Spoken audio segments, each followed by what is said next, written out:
All right, guys, welcome to the Cultured Idiots podcast. New year, new episode, new people, new guests. We have the Stephs on this episode. Yay. Very happy to have you on the podcast. I think it's going to be great. I'm excited. Let's jump into the first question. Okay. What's the funniest thing that's happened to you on the job that you had to keep a straight face during? You have to elaborate on what they do, though. Or What do you guys do? What do you guys do for work? Do you want What's to your introduce yourself, occupation? Pef? Sure. Yeah. I'm Pef. I am a nurse, and I work in neurology, so brain and spine. That's intense. Yeah. Day shift. With So how adults. did you get the name Pef? How did I get the name Pef? Well, when I first came to Crossover, there were two Stephanies, so I had to have a nickname, and I got the nickname Pef. I think the story is there's the Dr. Seuss book, the ABCs, Dr. Seuss ABCs, and the F is for fluffy feathers on a Fif or Fef or Fef. And my older brother couldn't say my name very well when I was younger, so he just called me Feffy, and then it turned into Fef, and then Feffany, and then Feffy Sue, and then everything else. So I'm Pef. Yeah. That's it. Yeah, because I didn't want to be Steph or Yeah. Steffi. I was like, you have to have the nickname. I have to have the nickname, Yeah. which is fine. Yeah. And then I'm Stephanie. I'm also a nurse. I work in medical oncology at Holy Family, but we're now called the COVID land because we basically, like, 75% of our patient load is just COVID patients. So that's what I do. And we've both been in healthcare I've been in it for 5-ish years. You probably more, or it's the same. About the same. So probably this question's gonna end up with a story about wiping butts, but actually I really like the one about I think I've told you this one. I don't know if I've told everyone else it, but I had this little old lady I took care of who had dementia. She was the first person to ever spit in my face, so we really bonded. But she, was out of her mind. And one night we put her to bed, and she's in a white nightgown.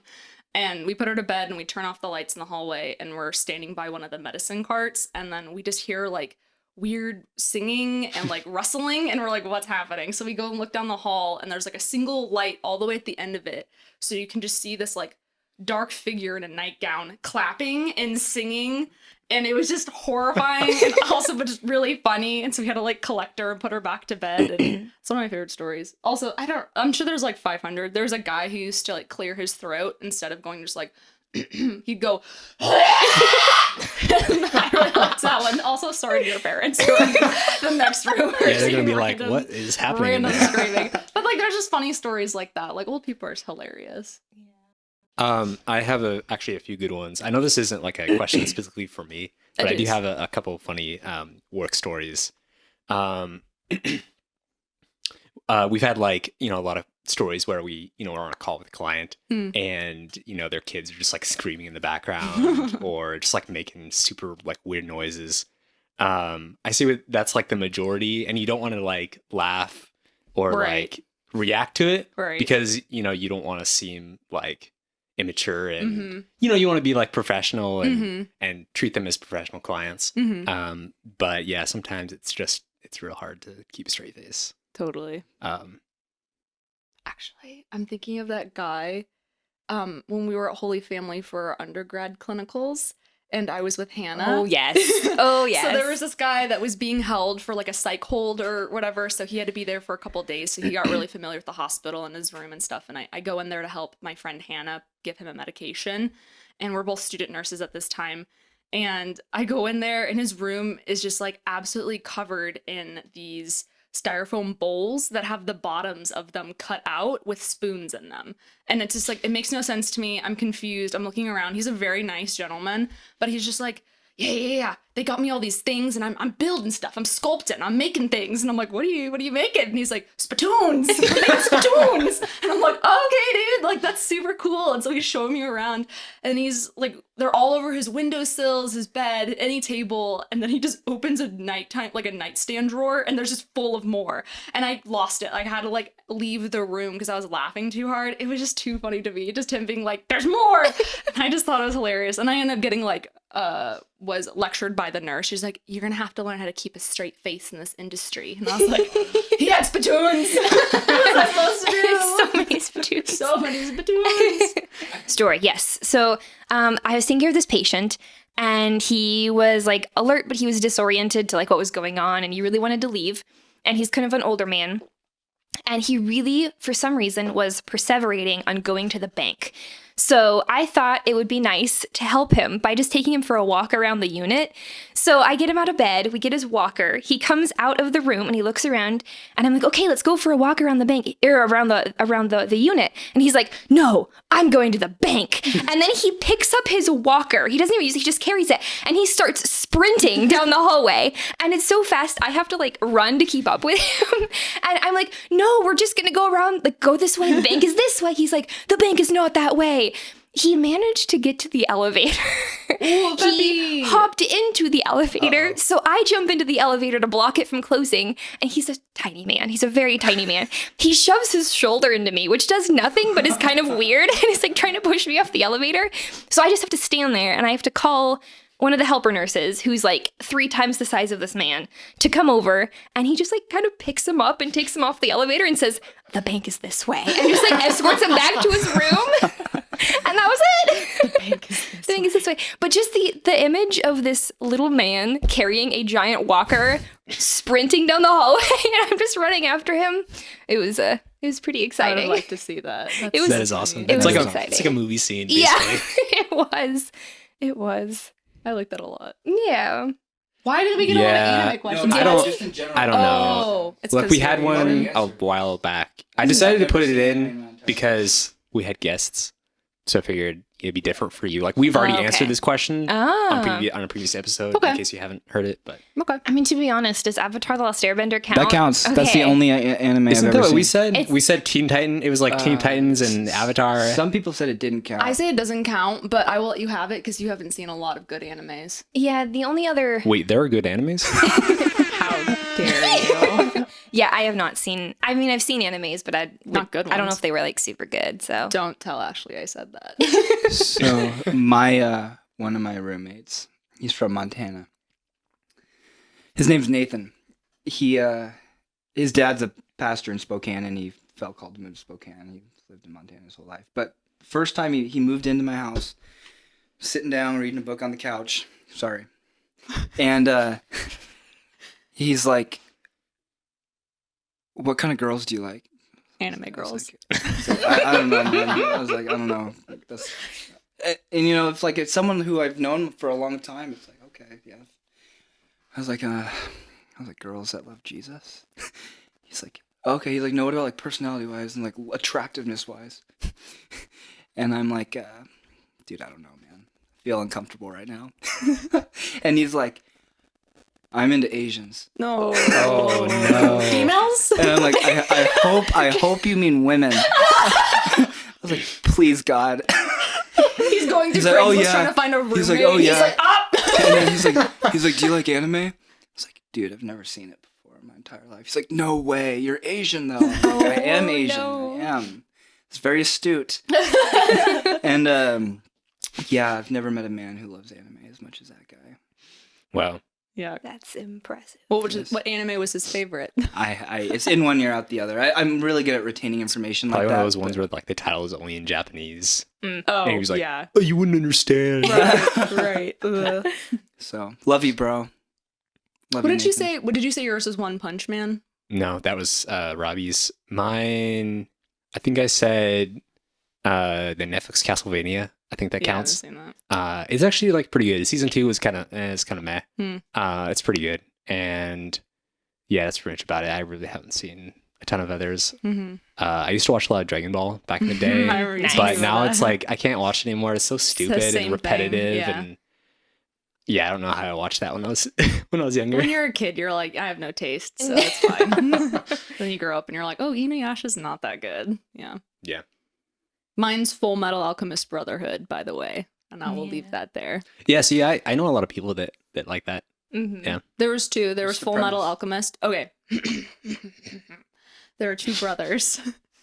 One, both of them are geniuses, but one's definitely more genius than the other one. Their dad's an absentee father because we need plot. And then they both love their mom, and she's like typical side braid mother of anime people. And then she dies. I can't remember how. I think she just starves to death or something stupid. But she dies. That's Of sadness. She dies of sadness. She dies of anime mom. And the two boys, they're like I'm gonna say 7 and like 5. They're like, we gotta resurrect our mom, and so they learn alchemy, which is like, I don't know, the law of Little exchange satanic. or something. I don't know, it's something. But they learn alchemy, and it's called human transmutation, which is illegal. But they're like, we can figure it out. We're 7 and 5, so they do figure it out. But what they bring back, because they don't have anything equivalent to a soul, what they bring back is like a horrific monster, and they have to sacrifice something instead. So they end up sacrificing the little boy, the older boy's his name's Ed. They end up sacrificing his like arm, I think, and then the entire body of his little 5-year-old brother. So in order to get his brother's soul back and like back in like the world, he gives up his leg and puts his brother's soul in a body of armor, full metal. And then they grow up and they continue this journey of trying to bring back their mom and trying to get the brother's body back. By the older brother, Ed, becomes like, they're called alchemists. They're like state policemen that are fancy, can do superpower things. And so he gets like a bionic arm and a bionic leg, which is sick. And then they like meet people, like there's a flame alchemist who like figured out how to do flames. So he's pretty cool. There's one who does ice. There's people who do like blood stuff. It's weird. I just thought it was really interesting. It was a unique storyline. Like the Bloodbenders. Like the Bloodbenders. Yeah. Crazy. Yeah, but like less scary because I didn't watch the Katara bloodbending. I like the entire time I was watching that episode with Thomas, we had an open window behind us and it was storming, and we're like, so we're gonna die in here. Some Thomas hag coming is for gonna you like right now. bloodbend us. Yeah. It was terrible. Also, have you seen Avatar: The Last Airbender? No. Okay, I've seen great. like 2 episodes. You've seen it though, right? I've seen just enough to kind know of the know what's premise. going on, and I know the premise, but I haven't actually like watched it all the way through. Do you have enough to have a favorite character? No. Avatar. Frick. It's not His name's Avatar. My favorite character's Avatar. I think he's pretty cool. Him and his 800 versions of himself. The Yeah. bald guy. Is your favorite Aang? Favorite character is Aang? Yeah. Don't tell me what your favorite character is. Is it Aang? It is not. You can't Can I have guess the again? main character Shut as up. your favorite character. He's a great Exactly. character. No, I agree. He never is. Aang is fine. I'm sorry. My favorite character in the Bible is Jesus. You're gonna tell me that I'm wrong? You're gonna sit there and tell me that I'm wrong? That's also a good video. Is it Toph? No. Then I give up. Why do you think it's tough? I don't know. You're wearing green. Is there Oh. a dragon in it? Yeah, he's not important. It's Zuko. Why would it not be Zuko's Zuko? important. Ew, your favorite character is Zuko. I love Zuko. You're such a tween girl. It's 'cause no, Zuko's it's so not because like I'm in emo. love with him. Because I love his character arc. I just think it's really. Yes, I do. I'm unashamed to say I do. Boo. Who's your favorite character? Look at me and tell me what my favorite character is. Avatar. Sokka. Sokka. He's everything I am, except a man. But one day. No, okay. Okay. In Legend of Korra, he becomes a man. I hate Legend of Korra. Yeah, okay. Yeah, me too. Anyone worth their salt hates Legend of Korra. Fair enough. The one person who likes Legend of Korra is Satan. Because he directed it. Okay, hopefully no one likes Legend of Korra. I'm making your fans very divisive here. Okay, great. I think we answered the question. Yeah. Oh, shoot. K-pop band. Yes!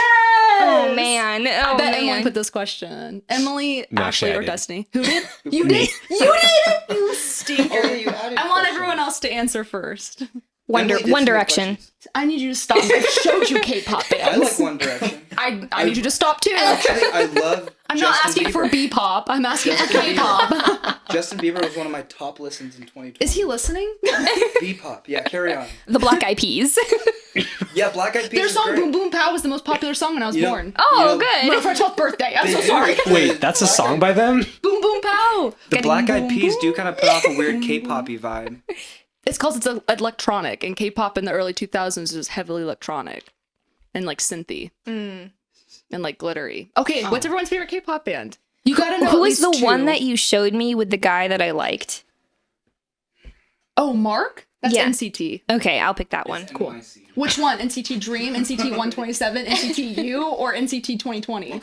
Whichever one where Mark sings the most. He's any of them. Then all of them. Right. Thank you. I try.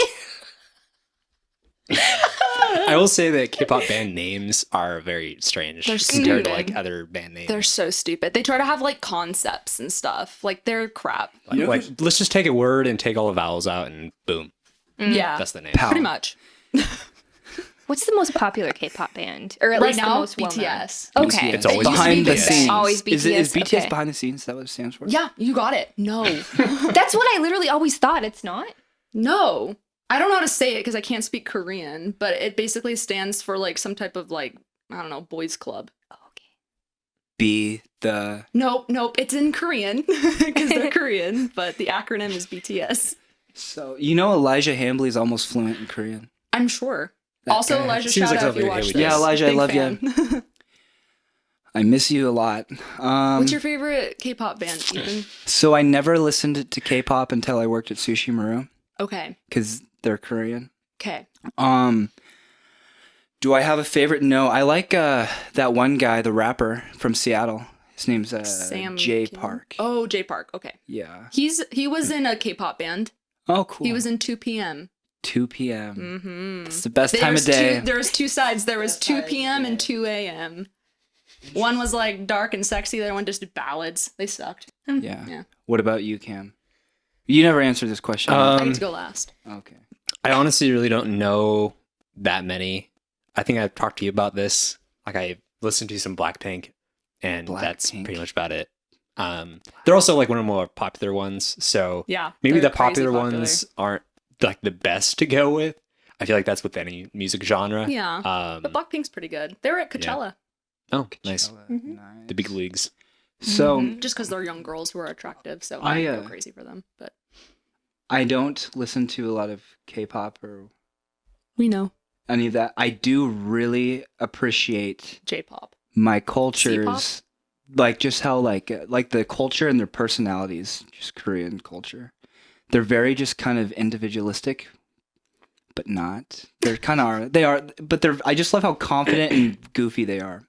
I think it's really interesting that, That makes like sense. it's more like performance art almost.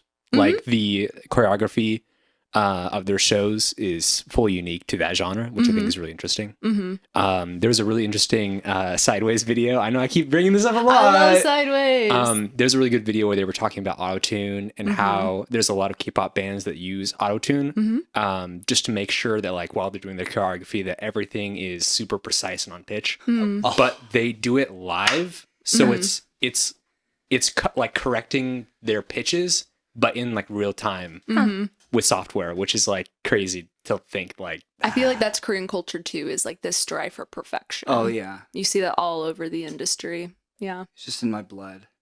Okay, that too, I guess. I I tell, was supposed to be talking about culture, but I tell people I was like in school. My mom has her master's in like applied mathematics and something else. I Oh, don't know.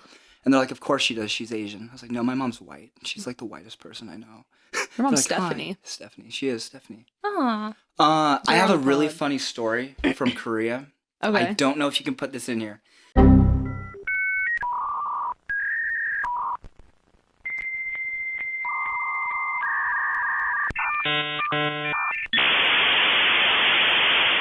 And that was my story. It's one of the most like one of the most memorable stories I've ever had in my entire life. It's my great. gosh. I will never Yeah, forget that's that. pretty memorable. Wild. I'm sorry. I just had to. I'm excited to see that in the podcast. I am too. yeah, it's gonna be good. No. So my favorite K-pop band. Oh yes. Oh yeah, go for it. Sorry, Cam. You're gonna listen to I this. really hope there's just this huge gap and it's just me going, so my favorite. Yeah, my favorite K-pop band is EXO. Mostly because it's like the nostalgia. I mean, I like their music too, but Hugs and kisses. yeah, no. It's EXO. It stands for something stupid. Their whole concept is that they're aliens who are sent to Earth with superpowers, and they also sing. So I'm not really sure about that. But they have like cool videos. There's this really cringy music video they have where it's a Twilight spoof. So my favorite member in the band is Edward Cullen, and this car comes at him and this girl, and he like holds it from squishing her, just like in Twilight. It's horrible. I love it. EXO. It's Exoplanet. Thank you so much. So actually, that's like the- coming from I don't think it stands for Exoplanet. That was like their. I just looked it up. Whatever, dude. Fine. You're the K-pop expert. Yeah. But back in 2015, I had graduated high school and I was working with my friend Emily White at a retirement home where we were servers. Basically, you just get paid minimum wage and no tips, unless there's a creepy old guy who has a crush on you and he gives you $50 behind the bleachers. But yeah, that happened. And follows you to your car and you're like, I'm uncomfortable, and your boss is like, I don't believe you, and you're like, cool. But anyways, that's a different story. But I remember watching these, like, you remember like the YouTuber React videos that were huge. Unfortunately, yes. Yeah, they suck now. But back in the day, I was like, I'll watch Shane Dawson on YouTube Shane React. Dawson. Yeah, React. But they did one that covered EXO and like a couple other bands. And I went to work the next day, and Emily and I used to watch these videos together sometimes. And she was like, did you watch the new video? And I'm like, I did. I kind of liked one of the songs. And she's like, oh my gosh, me too. Which one did you like? I'm like, the one by EXO. She's like, oh my gosh, me too. So we ended up spending, I think, an entire summer just watching all their music videos and getting really into it. And it's kind of like more of a nostalgia thing, like how my relationship with Emily grew into like really close friends because of this like obsession with a K-pop band. I'm chiller now. I'm not really like into it as much as I was, but it's also like just, it's fun, it's silly. I forced like 3 of my friends, I made PowerPoint spreads of different bands and forced 3 of my friends You to told me sit. that. Me included. How long done was it. the PowerPoint? It was 60. Like 60 slides or something, Yeah. and music videos that took like maybe 2 hours to finish watching. I did it Yeah. with Destiny, tried to do it with Ashley. She was out of there fast. Yeah. And I spent an entire walk telling David about each of the members and told him to pick a favorite. Yeah, it was good. He Yeah. picked the first name he could remember. Yeah, that's what I did too. But Yeah. it turns out it was, No, you liked Mark! it was a good choice though. You yeah. like Mark. Yeah, I do like Mark. Yeah. It's the easiest name for me to say. I think you would like, well, an EXO. I think Cameron would like, you'd like Dio. Dio, yes. Okay. Also Kyungsoo. He's in the army right now. He's getting discharged soon. You would definitely like, you'd like Chanyeol or Baekhyun. Why? You have to elaborate on why. Because Chanyeol and Baekhyun are the funniest ones, and Kyungsoo takes his music career the most seriously. Hey, who's the Fair one enough. from BTS who always is laughing? I don't Always- know. Aren't they always? J-Hope? Aren't all of them Jimin? always laughing? No, one of them always looks super happy. J-Hope. Always is just laughing and giggling. Okay. Probably Jimin then. Okay. Is he feminine looking? Is he tall? Aren't they all kind of feminine looking? Yes. No, Except for I don't know. Rap Monster. Rap that's his name. I No, don't it's know. Namjoon, but he went by Rap Monster when he was a child because he thought it made him sound tough. Now he hates it and just trying to go by RM. But I he's watched still going the- by Rap I watched Monster. the James Corden carpool karaoke with them. Yeah. Nice. Rap Monster's the one who can speak fluent English because he watched Friends. Aw, that's awesome. Nice. Yeah. Does Interesting. he have like an accent at all? Just No? like a Brooklyn accent or something weird. Like it's just like deep voice accent. You're like, is that coming out of your mouth? There's these 2 boys that are in a group called Stray Kids that grew up in Australia. So they have Australian Oi, accents. We're not Yep, doing this that- again, like that, Ethan. yep. Not again. Oh, yeah. Not again. Oh no. Never again. Okay, next question. Next question. Is there something that you're afraid of facing as a nurse? So to go back to some This was fun work stories. Yeah, Emily guys, what are you asked this. afraid of As a nurse. as a nurse? Yeah. Facing Are you asking Prostate us? killing exams? people? Oh, prostate killing exam. people. Yeah, prostate exams would scare me to give and to receive. Would be very uncomfortable. That's mine. Yours? Or yeah, that's mine. I don't know, just like awkward situations, Mm. not knowing like what to say. Mm-hmm. I feel like I don't really have a very good bedside manner, so if they're like telling me something like that's wrong, like Sorry. How do I'd you just think be you would like- do I'd if just be someone's like, loved one was hmm, passing away, Cameron, and you had to comfort interesting. the family? interesting. Interesting. Is my mom gonna make it? Fascinating. Interesting. Fascinating. You have a big savings account? I hope so. Got some life insurance on it? Uh, Do you have an answer, Feffy? I don't know if there's anything I've been afraid of so far. Like, Fearless. well, I mean, there've been I like gross. that in a woman.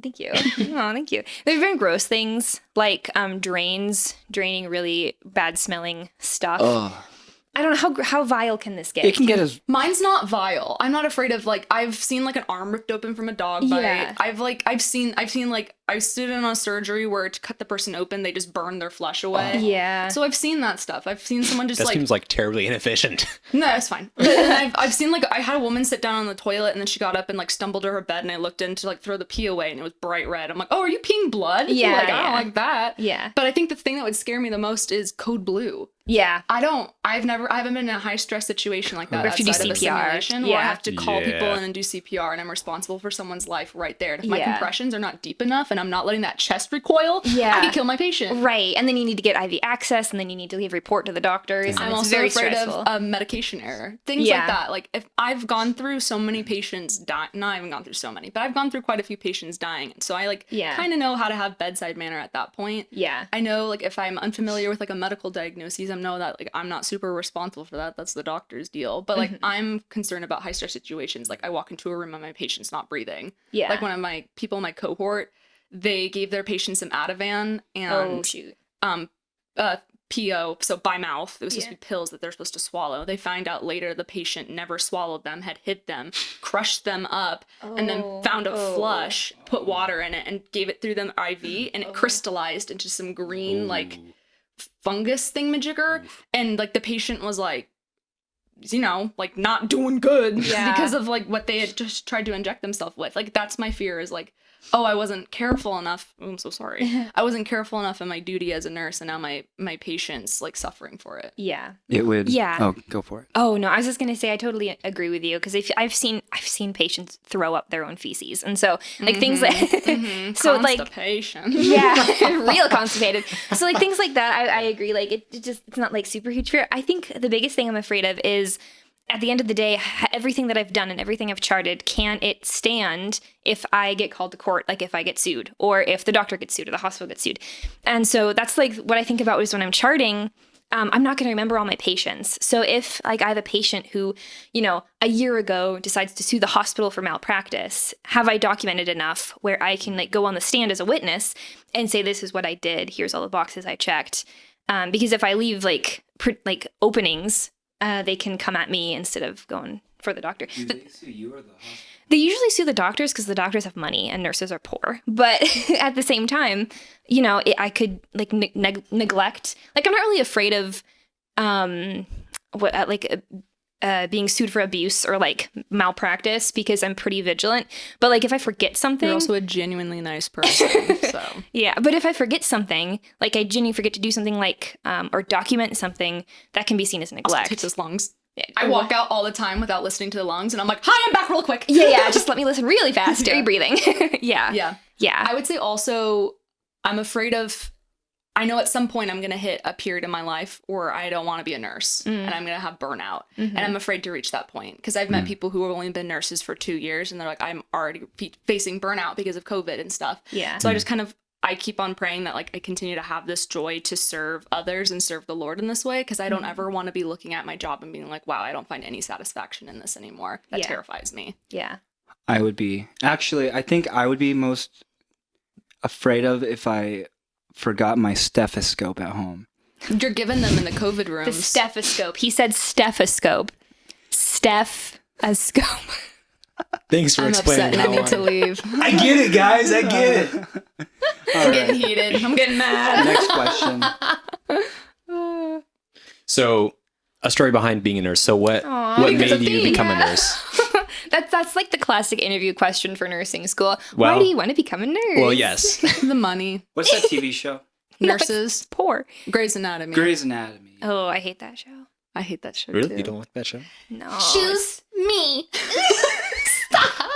Love me. It's just so dramatic and over the top. Anytime you see a doctor checking vitals in a TV show, Yeah. no, The inaccurate. 3 doctors helping to wheel a patient to the discharge lobby. No. No, it's all nurses. Those shows constantly don't show nurses and Yeah. nursing interaction. You tell the story first because I talk too much. No, You tell my story, I'll tell yours. Actually, I don't remember yours. I don't remember yours either, that's to be good. honest. Okay, then you should tell yours. But I'll still tell yours. I'll just make it up. Oh, I'll make it up. Okay, so Pfeff wanted to be a nurse ever since she was 13 because she had to go to the hospital. She broke her brother's arm. And they're only allowed one family member, and they were like, Pfeff, it's going to be you. because she was afraid of needles at that point, and they're like, you're gonna have to face your fears here, Nice. and it's punishment. Uh-huh. You have to see a needle. Yeah. And so you ended up going with your brother Tim, Mm-hmm. and his nurse his name was Derek, Mhm. and you're like, holy crap, Yeah. that is a man. Yes. He was. He really was. Yeah. And you were like, I've got to find Derek. But the only way I know how is to become a nurse, infiltrate his hospital, You should write and a book. find him. Infiltrate. You should really write a book. And so she pursued being a nursing assistant, and then got into nursing school by lying and saying she wanted to help people. Uh-huh. Not And they true. were like, great. I want to find Derek. Yes. And then she graduated and she accepted the position at Providence Sacred Heart. And her first day on the floor, she sees Derek, No, and her heart stops. Her What? heart stops. Did you My heart really? literally You saw stopped. Derek? She starts walking up to him, about to say like, "Oh my gosh, do you remember me?" She looks down, and on his finger, This the is a ring. joke. Is this real? Nice. no, this This is a is joke. so real. And yeah, it turns out Derek is gay, but surprise twist, his lover is Boom. Who's changed his mind. I really enjoyed that story. Oh my Thank you That was a very good much. story. Thank you. Yeah. Ugh, You should write a book on that. That, Yeah, you I used to should. write books. Yeah. Did you you should make really? it into a new Mhm. show. Hope that's not a question, because Yeah. that's embarrassing. What kind of? Yeah, that will make it. Yeah. The show Okay. can be, yeah. So tell the Tell actually the tell the actual. story. Tell the actual Are we story. putting that in there? Maybe. Okay, go for it. Yes. Cool. It's a lot less funny. Ah, But darn. I actually wanted to be a journalist. I wanted to write, and I See really that? didn't like people. And so in high school, my dream was to get a job where I could never talk to people and I could just sit at a computer with coffee and write all day. That sounds like Same. my worst Nursing. nightmare. Yeah. That sounds like my That's worst basically nightmare. what I do. Yeah, I really wanted that. But the more I started pursuing journalism and writing, the more I realized it was really not like conducive to like having a steady lifestyle. And also you have to be really competitive for that, and I'm too nice. So I started looking at other things. Meanwhile, since the age of 12, my mom has told me, you're going to be a nurse. You're going to be a nurse. You're going to be a nurse. And I kept saying no because I was scared of diseases. I was scared of needles. I was scared of blood. Anytime my dad would tell us that somebody, like a friend, was sick or diagnosed with cancer or something, I had to leave the room because I was so terrified. So I was like, I'm not going to be a nurse. I refuse. So then I decided I wanted to do nutrition and do like physical therapy, or I don't know. I was just all over the place. And so I actually ended up signing up for nutrition classes, and I was ready to go down this road. And the day came to pay for these classes. My mom was like, okay, what are you going to do? And I was like, this doesn't feel right. This just doesn't feel right. I don't really know what it was. Probably the Lord. Yeah, it was not the path the Lord the Holy had Spirit, for me. It's the Holy Spirit. Yeah. Holy Spirit. So I did not pay for the classes, and I cried for a long time because I didn't know what I was going to do with my life. And then out of the blue, a family friend asked me to do physical therapy with her parents. And I started doing therapy, and I got to watch the NACs or the CNAs. And it was really cool to watch their job because they had such a good relationship with the parents.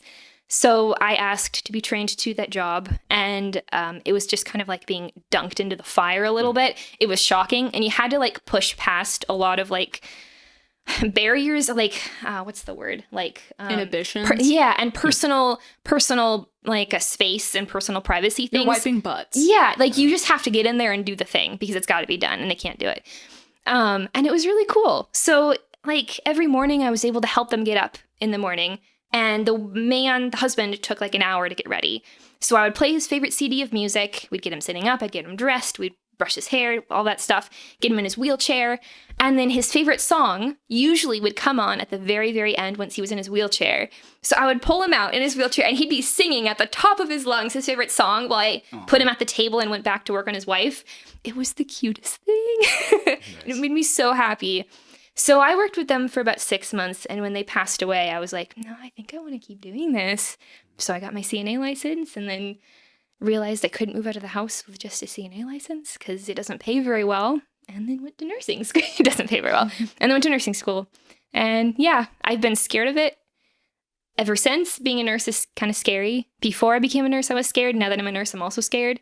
But it's like, I've never like doubted it. Like any other career I ever looked at, I was always kind of doubting it a little bit or hesitant. And even though this career is super hard and like emotional, I've never questioned that it was the right thing. Mhm. So yeah. Oh, do you remember what song that his favorite song I was? don't, but it was a really deep bit. What album is this? Yeah. Well, it was a song of hymns. It was, or an album of It hymns. wasn't Oh, K-pop. boo. What hymns? And it was What are like you talking about? Was it Heresy. the Worm song? the Worm song. It was not. It was actually super. It was something similar to the Old Rugged Cross. Oh. So it sounded like that. But it was sung by a deep baritone, and he had a deep baritone, so Oh, he I would love boom it that. at the top of his voice. Nice. I actually have a video of adorable. him singing the Old Rugged Cross, and he was very that's awesome. tired. And you could tell he kind of was ready to go home and be with the Lord. So he was just sitting there in his chair, like with his eyes closed, but he was singing the Old Rugged Cross super, super loud. It was very sweet. It was That's such a good sweet. experience. Yeah. Yeah. That's really cool. That's cool that you got to be there for them like that. Yeah. Yeah. It was cool. That's awesome. Yep. I read a book. I read a book about, everyone probably knows The Fault in Our Stars. Yes. Yeah. So I read that course. book before it was a movie. I went and saw that movie with Luke Pearson. Do you remember him? I do. Okay. I saw it with him. But, Yeah, that makes sense. well, it was supposed to be a date, but I went and saw it with a different friend first, and then we went together, and I was like, so this is not a date. And he's like, okay. I was like, cool. And I cried. But so I read the book, and it's about these two teenagers who are cancer patients, and they fall in love, and then things happen. I won't spoil it, but you probably shouldn't read it. It's not that good. But I remember reading it and being super upset because all the nurses were useless. Like, they weren't helping. I know it was like a novel and law, but like I just felt like the nurses weren't doing anything. They were just, the kids were like, I'm so depressed, and the nurses like, well, sucks, man. It really sucks. And I'm like, oh my gosh, like that's terrible. I want to be someone who can be there for like these families and these kids in these situations. And I always knew I wanted to do some type of career that helped others, because that's how I got, like, that's how I felt like the Lord created me personality wise. I like making people laugh and making them feel comfortable and included. So thanks, Ethan.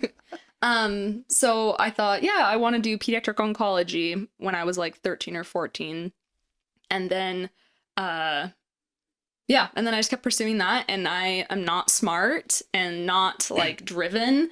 So I had a lot of setbacks in school and college, but like throughout everything, the Lord just kept confirming that this is the path he had me on, over and over and over again. So I also never felt like, oh, am I doing the wrong thing? Is it really nursing I'm supposed to do? Maybe I'm supposed to do psychology or nutrition. Yeah. Psychology. Psychology, interesting. It is interesting, but it's not what I want to do with my life. Plus, my dad thinks it's a fake science, so Yeah. he would have disowned me. But so, love you, Dad. So, yeah, I ended up. That's how I got into nursing, and right now I work with adults and stuff, which I super, super love. But eventually, I would hope to get into peds oncology one day and do that. I got to do some clinicals there, and that was really special. Taking care of like a boy who had gone blind a couple weeks before because he found out he had a brain tumor. Yeah. And so he went blind completely in one eye and was going blind in his other one. And we used to just sit for hours, and he'd tell me about the dreams he was having. And they were just like, you know, like normal dreams, like, oh, someone's following me in a dream, or like I ended up at the grocery store. But he just paid attention to every single little bit of detail and would describe things to me. And then he'd sit and ask me about my dreams, and he would ask me, what were they wearing? Like, what was the texture like? What time of day was it? And I never really thought about my dreams in that much detail before, but he was like clinging on to anything that had like color or like that was just different from what he was seeing right now. And I just thought that was so special that this like, he was such a jerk to all the other nurses because he's a 13-year-old boy who's going through it. But to me, who was like younger, so he's like, no, she's probably fine. We would just sit and like talk for hours, and it was really special for me to be someone who could be someone like that for him and his family. Like I got to know his grandma and his mom because it was his birthday when we were hanging out. So It's awesome. yeah, just stuff like that. I feel like it makes it really, it's very humbling to be that type of person for someone else. And I'm really happy the Lord put me in a position like this.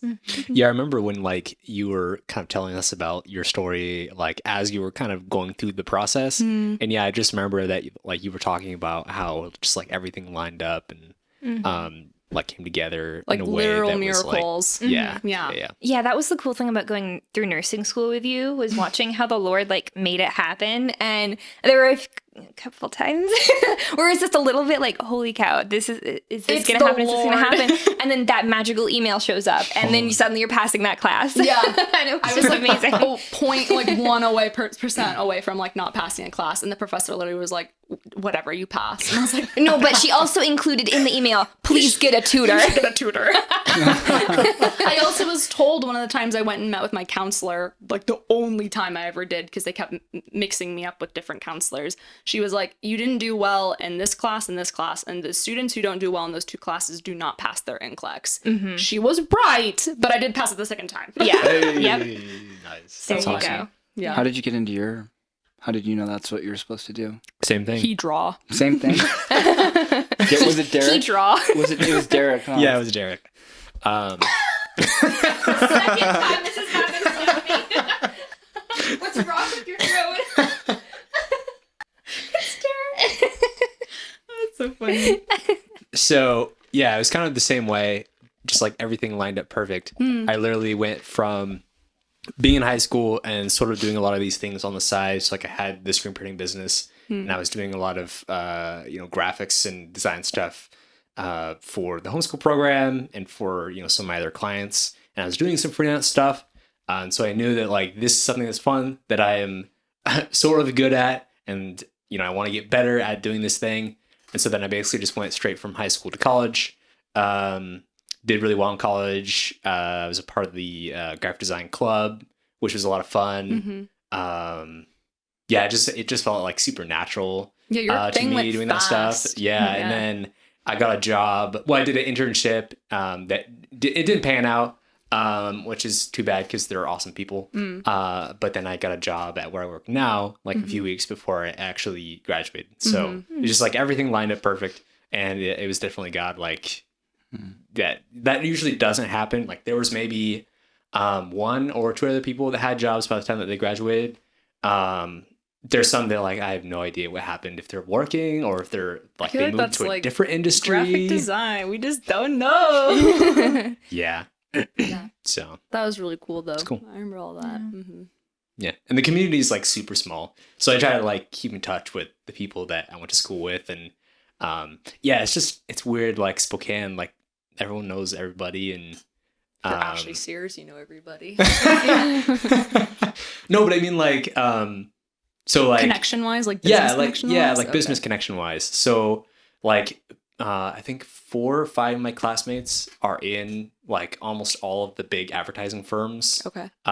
in Spokane, and then a few of the guys that I know from like going to events, they work at companies with other people that I know from other places, and then there's a few of them that actually work at Speak's Oh, cool. podcasting studios.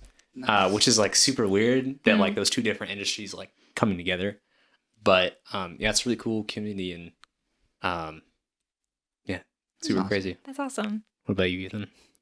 You just love insurance and Geico. Yeah. So You saw a lizard one day and you're like, holy crap. yeah. So I guess I technically don't necessarily know what I'm doing, like as far as like what facet of occupation I'll be in. But actually, I've always been very intrigued with doctors. For like 6 months, I wanted to be a doctor. I was going to say, we all are. We all want to marry a Yeah. doctor. That'd be awesome. I'd love to marry a doctor. But I loved like ER like just like the emergency room doctors, just because of how like cocky and confident they are. So yeah, I always was very intrigued with like this like ER doctors, and like some of my best friends' parents were doctors. So for like 6 months, I wanted to be a Flex. doctor. And then I was like, I can't do the school. I took Yeah, algebra yeah. 1 twice in high school, and I got a C both times. Same. God bless. So then I actually, I really wanted to be in pharmaceutical sales because I loved talking to doctors. Okay. Like I just like the kind of the culture of it, I Maybe you guess. should have been a nurse. Yeah. Yeah, we get to talk to doctors a lot. Yeah, it's fun. I love being yelled at on the phone. So I worked at the Kalispell Country Club, and this is how I met Dan Can. There was the bartender. She's like your stereotypical like 60-year-old, Oh, 60. she's 60-year-old, but like she was just like 6-year-old. 80, like 70s, 80s, just super like bartender, Are super they allowed sassy. to be tending bars at that old? Oh yeah. Oh. So she was just super sassy. Okay. I was a terrible server. I just got distracted all the time. So there was this family that sat down, and she came over. The bartender, she's like, "Ethan, don't mess this up." I was like, "Why?" She's like, "They tip really well." I was like, "Oh, okay, cool." I was like, who are they? Dan Can, the guy on the TV and radio. I was like, never heard of him. He's like, really? Everyone knows who Dan Can is. And I'm like, he must not be that special because I've never heard of him and I know everybody. I don't know him. So I told her that, and then I go to the table. I'm like, hey, you're Dan Can, the guy on the TV and radio. He's like, yeah, and I introduced myself, and he asked like what I wanted to do, and I was like, I want to get into pharmaceutical sales. He's like, oh, that's awesome. And then my little brother Silas, his kids went to Northwest Christian for a while, so he knows my little brother because he was really good at football. And then he's like, oh, you're Silas's brother. I was like, yeah, that's me, Silas's brother. And he's like, you know what you need to do is you need to find a mentor and ask to take him out to coffee and like get plugged in and just like have a whole bunch of mentors. We started talking, and then at the end, he basically was like hinting that I ask him out to coffee. Like, hey, you want to go get some coffee? Pick your brain. So I met with him, and it was under one stipulation. I had to buy a book before he met with me and read the book. No, it was by Dale Carnegie. It's called How to Win Friends and Influence People. Oh, yeah. Okay. Yeah, I read the book, changed my perspective on how I interact with, like, it really blessed me as far as just, like, not fighting with my mom. Love you, Mom. Love you, stuff.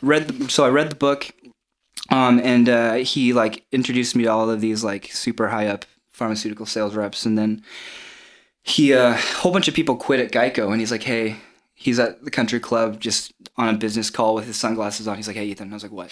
He's like, hey, you want a job? I was like, sure. So I went, and it was like a sales job. I was like, oh, this is awesome. So didn't realize it was not what I thought it was going to be. So I quit after a week, came back a month later because he wanted me to work again. So I was working like 6 hours a week. And then I tried quitting again, offered me a different position doing marketing, tried leaving again, and then he wrote me in again. And then he basically is like, hey, Ethan, you're not supposed to do pharmaceutical sales. I was like, why? He's like, he says, just with your personality, you need to be your own, like, employee. Like, you cannot do structured things like this. He's like, I work 60 hours a week sometimes, and then I'll work none. I was like, he's like, you just can't do this. He's like, you're supposed to start an insurance company. So I'm like, okay, fine. And then, so that's basically how I got into insurance. And I don't love insurance, but I love the concept of it because it's just like passive income, and then you can just not do anything. And he's like, you just need to start an insurance company, and then you can just invest the money that you're making into other businesses, and then just like basically start other businesses and just be your own employer. He's like, you need to be an entrepreneur. And I'm like, okay, fine. So everything he tells me to do, I do it within 48 hours. So he literally gives me random books and I read the books, and he tells me to do this, and I'm like, okay, fine, Dan, I'll do this. And so that's kind of, I don't know what I'm going to do though. So, but I could see you as doing your own thing for sure. Yeah. Yeah. So basically you just build up a customer, like a client base, and then that supports you pretty much. Yeah. Yeah. So, but who knows? Maybe I'll get called to do China. international ministry or be a stay-at-home dad. Who knows? Yeah. You never know. That's right. Maybe the rapture will happen, and I won't have to worry about any of this. Maybe you'll meet a doctor. Maybe I'll meet a doctor. Yeah. I always tell people I thought about being a doctor, but they just cap out salary-wise. They don't make enough money. You're funny. Next question. Oh. What life lessons you've learned? That's so vague. This is such an Ethan question. Did No, you just do no, this? you do this. I came up with I this don't like question. doing this. This sucks. Life lessons Thanks. I've learned. Who We submitted need this question? Jesus. Cameron did. Oh, okay. We need Jesus. That's my life lesson. I could Oh, this probably is such a go Stephanie through question. okay, rude. I could probably go through so many, but I think the one I've been learning lately within the last year is this is so cheesy and Hallmark, but basically extending more grace to myself. I hate, like, 2020 is the year I take care of me and self-love. Like, that's stupid. But I think there's something to be said about, like, you need to forgive yourself for things. Like, I'm not going to be perfect. Why am I holding myself to this high standard, knowing that I'm never going to obtain it, and I'm just going to be disappointed in myself? And it started off with just something super small. I was going to start a bullet journal back last January, And I was super apprehensive, and I didn't want to start it at first because I was like, I'm just not going to be able to keep up with it. And then I'll be kicking myself because I didn't keep up with it, and I'll just be ticked. And then I was like, you know what? Just forgive yourself. Do it because you're going to have fun drawing in it, and it'll be fun for the few months that you're able to keep up with it.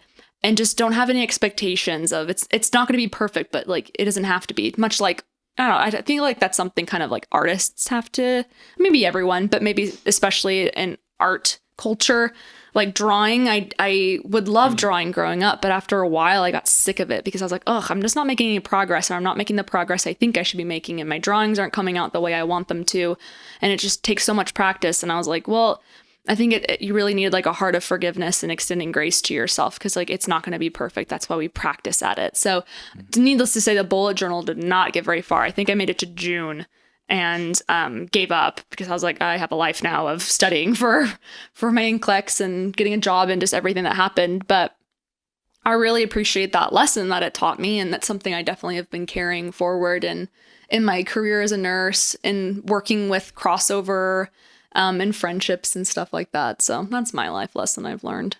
Nice. I actually was thinking about a song that actually kind of has lyrics that like what you were talking about, like extending grace to yourself if you haven't like achieved the goals that you want to, or like if you're in a place that you think that you want to be in like a different place that you're not.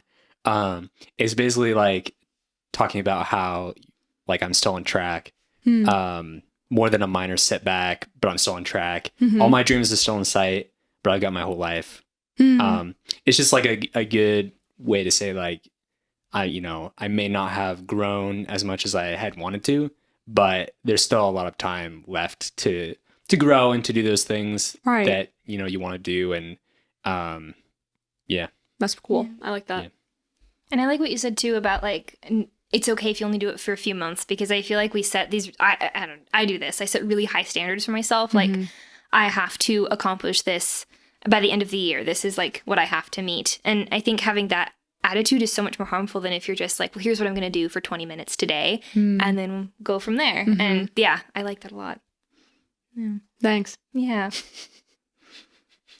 I mean, I think a big life lesson I've learned, and I'm still learning, is how to say no to people. I'm a big people pleaser, and what I've come to realize, reflecting back on my years, sounds so silly, of saying yes to people, is it's actually a lot more harmful to people sometimes, especially when I double book, I don't know, like plans, or I have to end up like saying no to people in the end.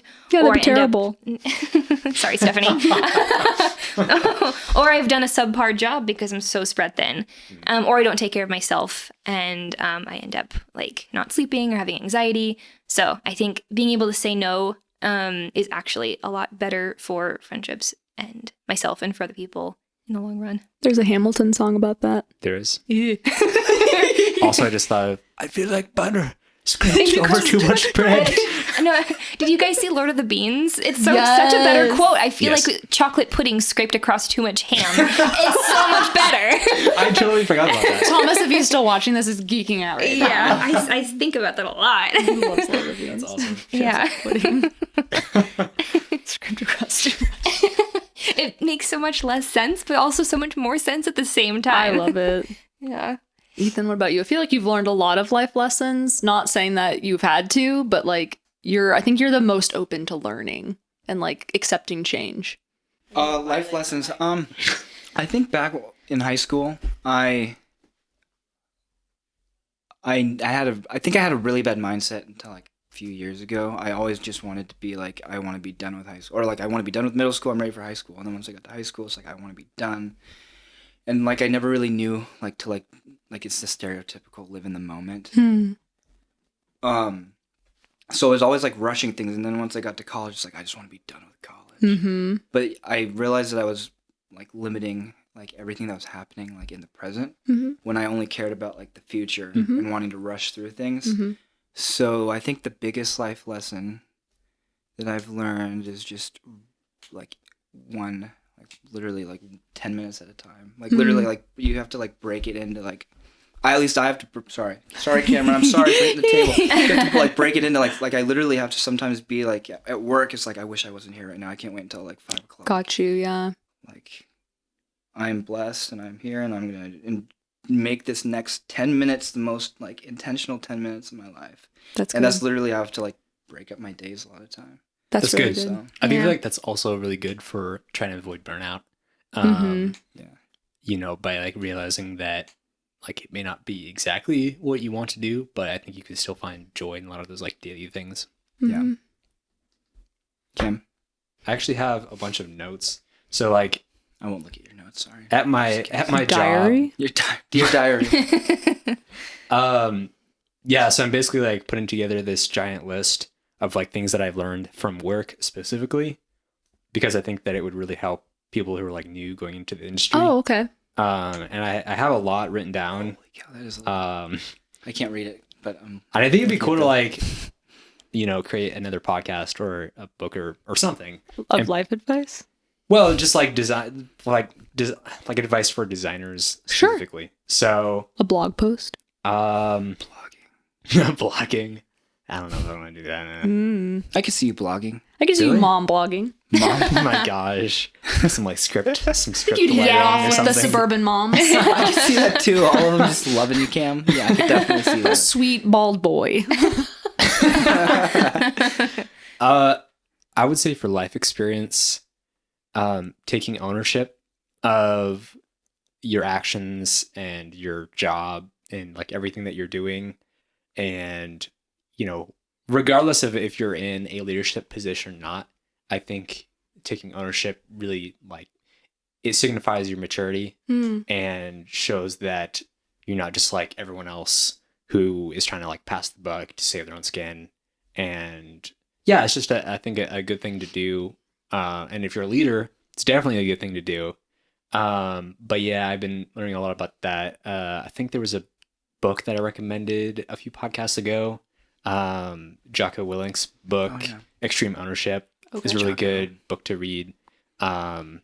It's specifically for leaders, but I think it applies to a lot more situations. Okay. Like, you know, if you're in a relationship, I think it would really help with that, because there is a lot of ownership that, you know, you need to have in a relationship. But I'm the owner. Everyone's a You're the leader. yeah, I mean, technically, Either a good one or a bad technically, one. yeah. I mean, some people more than others. More dominant but- in a relationship, probably. I think so. Yeah. Yes. That's what scares me, is like if I'm such like the class of Eve situation of like wants to be in authority over her husband, that I'm like, gosh dang it, I'm gonna be the worst girlfriend / wife when it comes. I thought we were Yeah. talking about you and Fef. That too. Yeah, I But, think like, you're a Both, yeah, fantastic yeah, girlfriend, they though. coincide. I think I'd be a great girlfriend to you, Yeah, but not to a boy. yeah, But yeah, that's true. yeah. And I guess one more life lesson. Oh yeah, sorry, we're still talking about that. Not everything that you do, or you know, especially if you are in a position like a, you know, job where you're creating things, not everything has to be like the next best thing or Ah, yeah. like revolutionary or groundbreaking. No. It just like it puts way too much pressure. And I think this kind of goes into like what you were saying about bullet journaling. Mhm. Like, you know, obviously you should be trying your best, but if you know, you shouldn't be trying too hard to the point where you're just being perfectionistic. Yeah. And you're just questioning everything that you're doing. And so, you know, there's an analogy that they used when I was going to school where they were basically saying like, it's kind of like baseball where you're given tons of chances to, you know, to hit a home run. And the more things that you do and are involved in, you know, the more chances you get to make a home run. But not every hit has to be a home run. Like some can just be like bunts, basically. Mm-hmm. Yeah. But I think that's pretty helpful, you know, maybe more for my industry, but for some other industries as well. Yeah. Yeah. That's good. I like those a lot. Mhm. Allegory. Ooh. What is your favorite Bible verse or Bible verses, Ooh. if you want to be super fancy? My life verse, I don't know why I did the weird Good quotation marks. quotes, is 2 Corinthians 12, 7 through 10. And it's the one that's like, my grace is sufficient for you. So like in Nice. weakness and stuff. And that's, I don't know. I think the first time I ever read that, I was like, oh my gosh, that is pure poetry. And I just like the way it rolled off the page and stuff. And so that stuck with me. But like, that's why I memorized it in the first place. But since then, I'm like, oh my gosh, no, like this really like applies to me and really helps me through things, and I love it. I also really like the Exodus one. I do not remember the reference right now. I think it's like 16:16. I don't remember. Don't come for me, Bible thumpers. But it's basically like, wait for the Lord, you need only to be still. And he's talking to the army of Israel. And I was just like, dang, that's pretty powerful. Like, that's incredible. There's so many times where I just get anxious and I'm trying to like figure out things to do to either like stop the anxiety or like maybe I just need to work at this or do something else. And just to have the idea of like, the Lord's working for you on your behalf. You only need to be still and trust in him. There's other good ones. I like, I think it's one in Psalms where it's like, it's talking about God saying like, you are good and you only do good. Mm-hmm. And I think about that when I'm in tricky situations that I'm not enjoying. I'm like, well, he's like, what's his character? Okay, focus on that. Focus on like that every good and perfect gift comes from above. Mm-hmm. And things like that. There's other ones that I like too, but Yeah. those are the ones that come to mind first. Yeah. I know. I feel like it's really hard to pick just one favorite verse. Yeah. But I guess the one that I had on my mirror all last year was Philippians 2, and I don't have it memorized even though I read it like every morning. But okay. It was 2:5-8, where it says, "Have this mind among yourselves, which is yours in Christ Jesus, who, though he was in the form of God, did not count equality with God a thing to be grasped, but emptied himself by taking the form of a servant, being born in the likeness of men, and being found in human form, he humbled himself by becoming obedient to the point of death, even death on a cross." And it goes on about God's exaltation, or Jesus's exaltation. But I really liked that because I think it changed my attitude of how I am supposed to live. We're called to be like Christ, and seeing Christ as our example of how to live is like the way you make that change. You every day you strive more and more to be like Christ. And having that humility and like meditating on that humility that Christ had, I think was changing for me, because I think a lot of the time I have this attitude of like, I want to be the smartest person in the room, or I want to be like the nicest person in the room. And like, it's kind of backwards, because it feels like it's like I want to be a good person, but it becomes more of a pride thing than actually being anything else. And so seeing the example of Christ in all his perfect righteousness, being like going to a death on a cross that was the most like humiliating thing, and becoming sin on my behalf, I think that just changed my attitude about how I am supposed to be as a Christian, and to other, especially how I interact with others. Ethan, do you have a favorite Bible verse? My favorite Bible, yeah, I do. My life verse my parents gave me, it was Psalms 139, which is you have searched me and you know me, when I rise up, that verse. Yeah. So yes, I have sentimental attachment to that verse. And then I like I always forget the references that come to me, all who are weary and burdened, I'll give you rest. Pick up my yoke upon my yoke upon me and learn from me. Probably in Is that Matthew? Yeah. We're just bad Christians. Yeah, sorry I butchered that. God? Sorry, Jesus. That's why we have the internet and Google. Yeah. We're gonna get smited. Smited. So, yeah. But yeah, there's That's a good one. Yeah. Yeah. I just to remind, I need Jesus. Like when I stress out, like I just need Jesus and give me rest. Yeah. So. And I love Psalm 139 because it's so individual. It's so like God saw you and he knit you together, and anywhere you go, he will always find you, which is a good thing. Like you can't escape Santa from God. Claus. He knows when mean, you're yeah. sleeping. Yeah. That's good. Yeah, that's a really beautiful psalm. Yeah. Love Psalms. Legan? I think I used to have a favorite verse at one point, but now you're a bad Christian. exactly. No, I have a lot of favorite books that I'll read from time to time. His favorite Bible verse is a J.R.R. Tolkien quote. This is all. I was gonna say that one, or like the gold one, or whatever the freaking gold one is. I'll just pick one of Paul's, Okay, where it's just like paragraphs in the same sentence. No, but I was gonna say I really like Philippians, Ephesians, Galatians, those Those trio, letters, yeah. those letters, and I think studying Philippians kind of got me Colossians. into that. You don't like her? I not necessarily. I do like First and Second Corinthians a lot, and I think my favorite verse used to be in I think it was in First Corinthians. I don't remember where. Hmm. But yeah, I mean, any of those books, there's a lot of like really good applicable Yeah. stuff, and Yeah, the verse in Galatians where he says, "You foolish Galatians, who has bewitched you?" really gets me going. I feel that It was one. just yelling. Yeah. In First Corinthians, where he's like, "Why are you sleeping with your dad's wife?" I'm like, "Oh, conviction."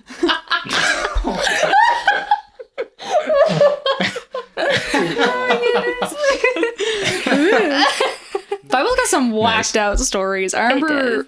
not paying attention to Pastor Terry when I was a child, and I was just flipping through the Old Testament, and I was like, "Who the frick is Tamar?" I read that one, no. little ditty. Yikes. And then later when David had a daughter, ooh, ooh, and then, and then I was reading that story, and I was like, yeah. I'm not happy right now. Yeah. Yeah. There's some wild ones. Joseph King of Dreams did not cover the Diana subplot. Not at all. Not even a little. And I'll leave it at that. Yeah. That's pretty good. Okay, great. Well, we ended that on a happy note. We did. Good stuff. Do you have any favorite quotes? Oh, frick. Oh, man. Not all It who can't be a wander are Bible lost.